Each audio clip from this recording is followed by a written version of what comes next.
Hi friends, எல்லாருக்கும் வணக்கம். Welcome to Dhana's fusion. நம்ம இன்றைக்கி சூப்பரான ஸ்நாக்ஸ் ரெசிபி பார்க்க போகிறோம். டீ கடை கார வடை எப்படி செய்கிறதுன்னு பார்க்க போகிறோம். வாங்க இப்போ வீடியோக்குள்ளே போகலாம். இப்போ நான் 1 கப் அளவுக்கு பட்டாணி பருப்பு எடுத்திருக்கேன். பட்டாணி பருப்பு இந்த மாதிரி இருக்கும், மஞ்சள் கலரில் கொஞ்சம் இருக்கும். கடலைப்பருப்பு பார்த்திங்கன்னா உங்களுக்கு தெரியும், இந்த மாதிரி இருக்கும்.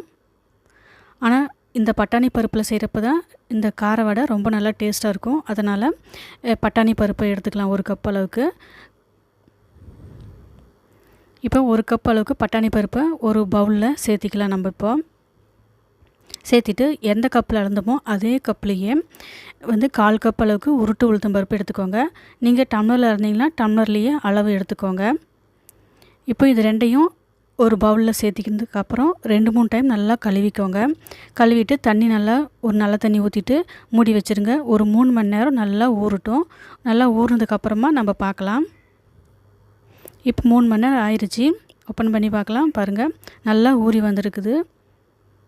இப்போ இந்த தண்ணி எல்லாத்தையும் நல்லா வடித்து கீழே ஊற்றிடுங்க. இந்த தண்ணி யூஸ் பண்ணாதீங்க.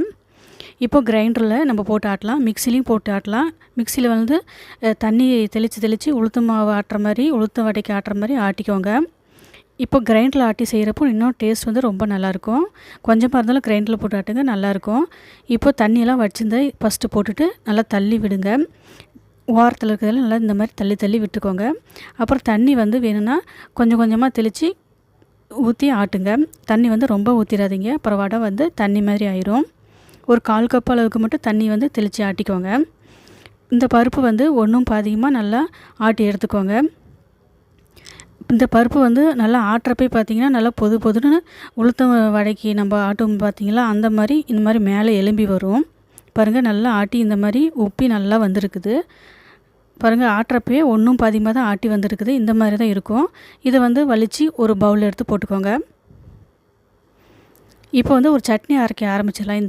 இந்த கார வடைக்கு ரொம்ப நல்லா டேஸ்டியாக இருக்கும். இந்த மாதிரி சட்னி செஞ்சு பாருங்கள். நீங்கள் ஒரு அரை மூடி தேங்காயை இந்த மாதிரி ஸ்லைஸாக கட் பண்ணிவிட்டு சேர்த்திக்கோங்க மிக்ஸி ஜாரில்.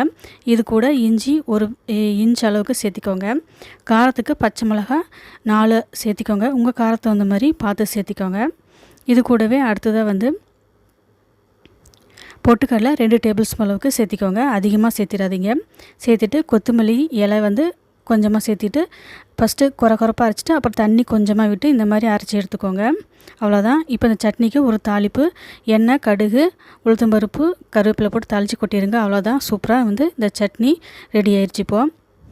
இப்போ அடுத்ததாக நம்ம கார வடைக்கு இப்போ ரெடி பண்ணலாம். இதுக்கு உப்பு 1 டேபிள் ஸ்பூன் அளவுக்கு சேர்த்திக்கோங்க. இஞ்சி நல்லா ஸ்லைஸாக கட் பண்ணது கொஞ்சம் சேர்த்திக்கோங்க. இதுக்கு சின்ன வெங்காயம் சேர்த்திக்கோங்க. டேஸ்ட் ரொம்ப நல்லாயிருக்கும். பெரிய வெங்காயம் இருந்தாலும் அதையும் சேர்த்திக்கோங்க. ஆனால் சின்ன வெங்காயத்தில் சேர்த்து செய்கிறப்போ டேஸ்ட் ரொம்ப சூப்பராக இருக்கும். இப்போ இது கட் பண்ணதை கையில் எடுத்து நல்லா உதிர்த்து அதுக்கப்புறம் சேர்த்திக்கோங்க. இது கூட கருவேப்பிலை, கொத்தமல்லி இலையை கட் பண்ணிவிட்டு சேர்த்திக்கோங்க. அடுத்ததாக காரத்துக்கு 4 பச்சை மிளகாய் சேர்த்திருக்கேன். இப்போ இது கூட நல்லா பைண்டிங் தரத்துக்காக அரிசி மாவு ஒரு 1/4 கப்பு இல்லைன்னா அரை கப்பு, எந்த அளவுக்கு தேவையோ பார்த்துட்டு சேர்த்திக்கோங்க. நான் 1/4 கப் அளவுக்கு சேர்த்திருக்கேன். சேர்த்துட்டு இது எல்லாத்தையும் நல்லா மிக்ஸ் பண்ணி கொடுத்துருங்க. பாருங்கள், இந்த மாதிரி இருக்கணும். நம்ம எடுத்து இப்படி போட்டோம்னா இந்த மாதிரி இருக்கணும். ரொம்ப கெட்டியாகவும் இருக்கக்கூடாது, ரொம்ப தண்ணியாகவும் இருக்கக்கூடாது. இப்போ எண்ணெய் காஞ்சதுக்கப்புறம் இப்படி எடுத்து போட்டுக்கோங்க. மாவு கொஞ்சம் லைட்டாக எடுத்து லைட்டாக உருட்டி போட்டுக்கோங்க. இப்போ போட்டுட்டு உடனே திருப்பி விட்டுறாதீங்க. ஒரு 2 நிமிஷம் நல்லா வேகட்டும். மீடியம் ஃப்ளேம்லேயே வச்சு செய்யுங்க. அப்போ தான் டேஸ்ட் நல்லாயிருக்கும். ஹை ஃப்ளேமில் வச்சிங்கன்னா மேலே இருக்கிறதெல்லாம் நல்லா வெந்து போயிடும். அப்புறம் உள்ளே இருக்கிறது வேகாமல் இருக்கும். இது வேகிறதுக்கு கொஞ்சம் டைம் எடுக்கும். இப்போ ஒரு 2 நிமிஷம் ஆனதுக்கப்புறம் லைட்டாக இந்த மாதிரி தள்ளி விட்டுக்கோங்க. மெதுவாக கீழே மேலே அப்படியே தள்ளி விட்டுக்கோங்க.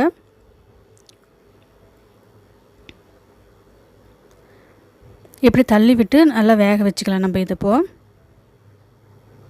இது நல்லா வெந்து வரணும். கலர் சேஞ்ச் ஆகி வரணும். அந்தளவுக்கு இதை நல்லா ஃப்ரை பண்ணி எடுத்துக்கலாம். நம்ம